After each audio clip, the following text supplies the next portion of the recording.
অপরাজিতা বিলকে আইনে পরিণত করতে কাকসা ব্লক মহিলা তৃণমূল কংগ্রেসের পক্ষ থেকে ধর্নায় বসলেন মহিলা তৃণমূল কর্মী সমর্থকরা। তৃণমূল নেত্রী মমতা বন্দ্যোপাধ্যায়ের নির্দেশে রাজ্যের প্রতিটি ব্লকে রবিবার অপরাজিতা বিলকে আইনি স্বীকৃতির দাবিতে ধর্নায় বসার নির্দেশ দেওয়া হয়। সেই মতো রবিবার বিকেলে পানগড় বাজারে ধর্নায় বসে মহিলা তৃণমূলের কর্মী সমর্থকরা।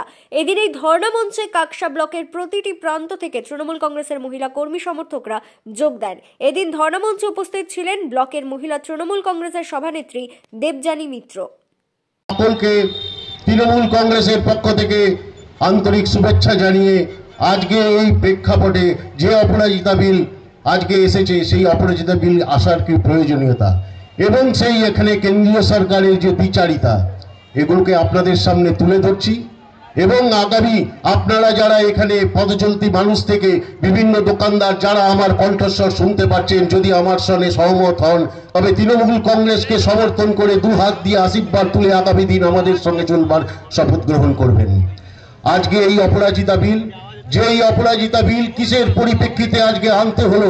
আজকে দীর্ঘ টানা আজকে 2 মাস ধরে পরে পশ্চিমবঙ্গকে অশান্ত করে নিয়েছিল কিছু স্বার্থন্বেষী লোক। উই ওয়ান্ট জাস্টিস, আমরাও চেয়েছিলাম উই ওয়ান্ট জাস্টিস। আমরা এখনো পর্যন্ত চাই নির্যাতিতার, আমরা এখনো বিচার চাই, কিন্তু নির্যাতিতার বিচারকে সামনে রেখে নিজেদের স্বার্থ সিদ্ধি আমরা করতে চাই না, যেটা করেছিল কিছু বাম অতি বাম নেতা কিছু, এবং গিয়ে পরে কিছু আপনাদের এই আমাদের আজকে কাকসা ব্লক তৃণমূল কংগ্রেসের মহিলা তৃণমূল কংগ্রেসের পক্ষ থেকে আমাদের এই ধর্ণা মঞ্চ। তো আমাদের দিদির নির্দেশে আমাদের মাননীয় মুখ্যমন্ত্রী সমস্ত ব্লকে ব্লকে কালকে মিছিল ছিল, আমাদের সেই মিছিলও সম্পন্ন হয়েছে এবং আজকে আমাদের প্রতি ব্লকে এই ধর্ণা মঞ্চ আমাদের করতে বলেছেন। তার নির্দেশ মতো আমরা প্রত্যেক ব্লক প্রেসিডেন্টই মহিলা এই ধর্ণা মঞ্চে আমরা উপস্থিত ছিলাম এবং আমাদের অঞ্চলের বিভিন্ন অঞ্চল থেকেও বিভিন্ন নেতৃত্ব এসেছেন মহিলারা এবং আমাদের মাদারের সমস্ত যে যুব সমস্ত নেতৃত্ব এখানে উপস্থিত ছিলেন। তো আমাদের এই ধর্ণা মঞ্চের মূল বক্তব্য হচ্ছে আমাদের এই অপরাজিতা বিল, যেটা দিদি অনেক মানে তার মস্তিষ্ক থেকে যে মহিলা এবং শিশুদের যে সুরক্ষার জন্য তার বিভিন্ন রকমের প্রকল্পের সাথে সাথে এই অপরাজিতা বিলকে বিধানসভায় পাস তো করিয়েছেন, কিন্তু এই আমাদের রাষ্ট্রপতি ইনি স্বাক্ষরিত এখনো করেননি।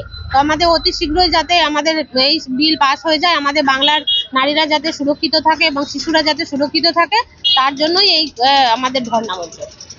অনেক ভালো সাড়া পাচ্ছি এবং শুনুন, আমরা যেমন প্রত্যেকেই আমরা আমাদের ঘরের শিশুদের সুরক্ষা চাই, আমাদের নিজেদের সুরক্ষা চাই, তেমনি বাংলার পশ্চিমবঙ্গের সমস্ত জনগণই নিজেদের সুরক্ষাটা চায় এবং একটা পুরুষও চাইবে তার বাড়ির বউ এবং বাচ্চা যেন সুরক্ষিত থাকে। তো সকলেই এই ধর্ণা মঞ্চে উপস্থিত ছিলেন। তো আমরা আশা রাখছি খুব শীঘ্রই এই বিল পাস হয়ে আমাদের কাছে আইনে পরিণত হয়ে আসবে এবং আমরা রাজ্যবাসী খুবই কৃতজ্ঞ থাকবো আমাদের দিদির কাছে, কেন দিদির কাছে আমরা মানে প্রত্যেকটা জিনিসের জন্যই আমরা দিদির কাছে কৃতজ্ঞ। দিদি আমাদের মহিলাদের জন্য এত প্রকল্প করে দিয়েছেন, এর কোনো তুলনাই হয় না। অন্যান্য রাজ্যে দেখুন, গিয়ে আপনি বাইরে গিয়ে দেখুন, নারীদের এত সুরক্ষা নেই, কিন্তু আমাদের পশ্চিমবঙ্গে আমরা স্বাধীনভাবে থাকা, কথা বলা, বিভিন্ন রকমের কাজকর্ম আমরা স্বাধীনভাবে করতে পারছি, সেটা একমাত্র আমাদের জননেত্রী মমতা বন্দ্যোপাধ্যায়ের জন্য। আমার নাম দেবযানী মিত্র, কাকসা ব্লক মহিলা প্রেসিডেন্ট।